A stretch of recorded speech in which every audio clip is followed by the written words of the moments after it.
Hello friends, কেমন আছেন সবাই? আশা করছি ভালো আছেন। আজকে আমি সিনেপ্রহর বিডির পক্ষ থেকে আপনাদের জন্য একটি অন্যরকম দায়বদ্ধতার সিনেমা নিয়ে হাজির হয়েছি, যা আমাদের সমাজের প্রতিদিনকার বাস্তব চিত্র, খবরের শিরোনাম, প্রতিদিনের পত্রিকার হেডলাইন হিসাবে আমাদের সামনে আসে। তো আর দেরি কেন, চলুন আমরা সিনেমার রিভিউতে চলে যাই। আশা করছি আমাদের সঙ্গেই থাকবেন। লাভ, সেক্স অর ধোঁকা সিনেমাটি প্রেম, যৌনতা এবং প্রতারণার তিনটি ভিন্ন গল্পে বিভক্ত। প্রতিটি গল্প একটি নির্দিষ্ট দৃষ্টিকোণ থেকে আমাদের সমসাময়িক সমাজের অন্ধকার দিকগুলোকে তুলে ধরে।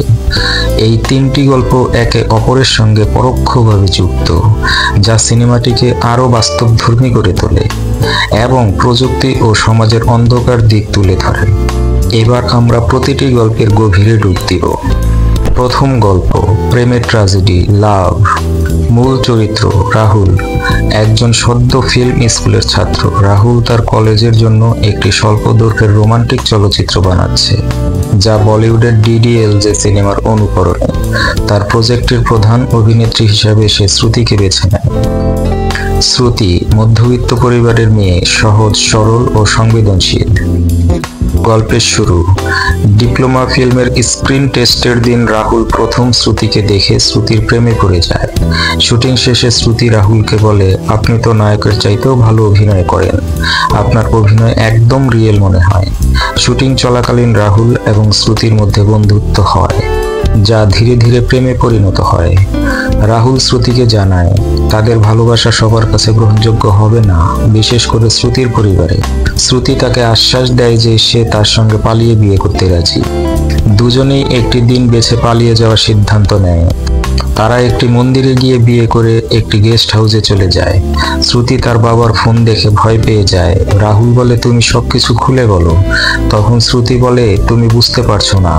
রাহুল স্মৃতিকে সাহস দিয়ে বলে, আমরা বিয়ে করেছি, প্রয়োজনে তোমার বাবার পায়ে ধরে ক্ষমা চাইব। শ্রুতি বাবাকে ভয়ে ভয়ে ফোন দেয় আর বলে, বাবা আমরা বিয়ে করেছি। বাবা বলে, এত বড় একটা কাজ আমাকে না জানাই করলি? আমাকে জানাইলে কি আমি খেয়ে ফেলতাম তোদের? বিয়ে যখন করেই ফেলেছো তখন আর কি, তোমরা আমার বাচ্চা। তোমরা কোথায় আছো বলো, আমি গাড়ি পাঠিয়ে দিচ্ছি। তোমরা বাসায় চলে আসো, আমি ধুমধাম করে তোমাদের বিয়ের ব্যবস্থা করব। তবে তাদের সুখ বেশি দিন স্থায়ী হয় না। শ্রুতির পরিবার তাদের খুঁজে পায়। শ্রুতির বাবা ও ভাই রাগান্বিত হয়ে দুজনকেই আলাদা করে ফেলে। গল্পটি নির্মমভাবে শেষ হয় একটি হৃদয় বিদারক ঘটনায়, রাহুল এবং শ্রুতির মৃত্যুতে। এই গল্পটি সম্মানের নামে হত্যা, অনার কিলিং নিয়ে। এটি দেখায় কিভাবে কিছু অঞ্চলে পারিবারিক মান সম্মান রক্ষা করার জন্য যুবক যুবতীদের জীবন ধ্বংস করা হয়। তরুণ তরুণীদের প্রেমের প্রতি কঠোর মনোভাবের একটি দৃষ্টান্ত এই গল্পের মাধ্যমে তুলে ধরা হয়েছে, যা আমাদের সমাজেরই প্রতিচ্ছবি। দ্বিতীয় গল্প, যৌনতার ফাঁদ সেক্স। মূল চরিত্র আদর্শ, একজন উচ্চাকাঙ্ক্ষী যুবক যার লক্ষ্য দ্রুত ধনী হওয়া। সে পরিকল্পনা করে রশ্মি নামে তার সহকর্মীকে প্রেমের জালে ফেলে তার সঙ্গে শারীরিক সম্পর্ক স্থাপন করবে। রশ্মি একই সুপারমার্কেটের কর্মচারী, সরল এবং নির্ভেজাল। গল্পের শুরু, আদর্শ একটি সুপারমার্কেটে ক্যাশিয়ার হিসাবে কাজ করে। তার স্বপ্ন যে কোনো উপায়ে ধনী হওয়া। সে তার সহকর্মী রশ্মিকে দেখার পর তাকে নিজের শিকার বানানোর পরিকল্পনা করে। আদর্শ রশ্মির সাথে প্রেমের অভিনয় শুরু করে। রশ্মি প্রথমে বিশ্বাস করতে চায় না, তবে আদর্শের কথায় মুগ্ধ হয় এবং তাকে বিশ্বাস করে।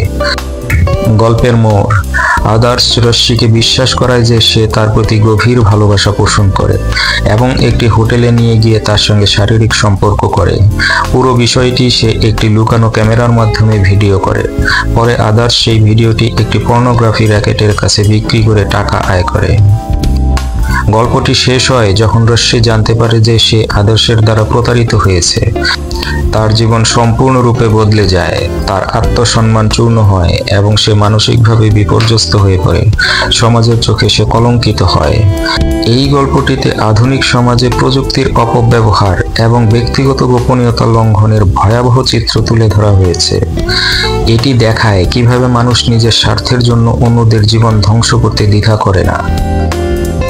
তৃতীয় গল্প, প্রতারণার ফাঁদ, ধোঁকা।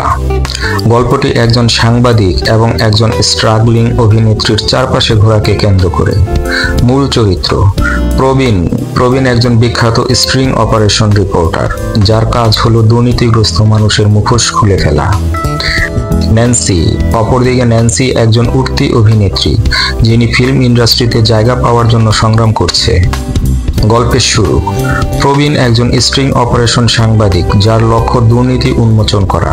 অন্যদিকে ন্যান্সি একজন উঠতি মডেল এবং অভিনেত্রী, তার বড় স্বপ্ন বলিউডে নিজের জায়গা তৈরি করা। প্রবীণ ন্যান্সির সঙ্গে একটি স্ট্রিং অপারেশনের পরিকল্পনা করে, যেখানে ন্যান্সি একজন প্রভাবশালী প্রযোজককে ফাঁদে ফেলবে। তাকে প্রতিশ্রুতি দেওয়া হয় যে এতে তার জন্য একটি বড় সুযোগ আসবে।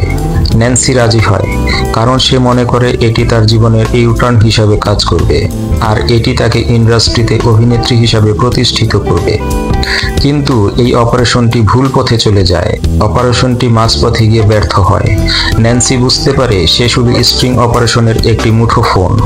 সে শুধুমাত্র একটি তথ্য জোগাড়ের হাতিয়ার হয়ে গিয়েছে এবং তার জীবনের কোনো নিরাপত্তা নেই। সাংবাদিকের উদ্দেশ্য সফল হলেও ন্যান্সির জীবন ধ্বংস হয়ে যায়। তার মানসিক ও সামাজিক অবস্থান তছনছ হয়ে যায়। তার স্বপ্ন এবং আত্মসম্মান ভেঙে পড়ে। প্রবীণের স্ট্রিং অপারেশনের ফুটেজই ন্যান্সির ক্যারিয়ারকে ধ্বংস করে দেয়।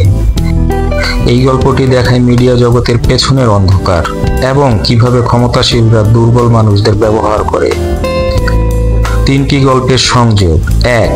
প্রথম গল্প, যেখানে রাহুল তার স্বল্পদৈর্ঘ্য চলচ্চিত্র বানাচ্ছিল, সেই শুটিং লোকেশনই দ্বিতীয় গল্পের সুপারমার্কেট। 2. দ্বিতীয় গল্প, সুপারমার্কেটের সিসিটিভির ফুটেজই তৃতীয় গল্পের স্ট্রিং অপারেশনে ব্যবহৃত হয়। 3. তৃতীয় গল্প, মিডিয়ার নজরদারি এবং ক্ষমতার অপব্যবহার সবকিছুর পরিণতি দেখায়। এই গল্পটি আমাদেরকে যা শেখায় তা হলো: 1. সমাজে প্রযুক্তি কিভাবে ব্যক্তিগত গোপনীয়তা ধ্বংস করছে। 2. ভালোবাসা, যৌনতা এবং প্রতারণার সরল সীমানা নেই। 3. মিডিয়া, অর্থ এবং ক্ষমতার লড়াইয়ে দুর্বল মানুষের ভোগান্তি।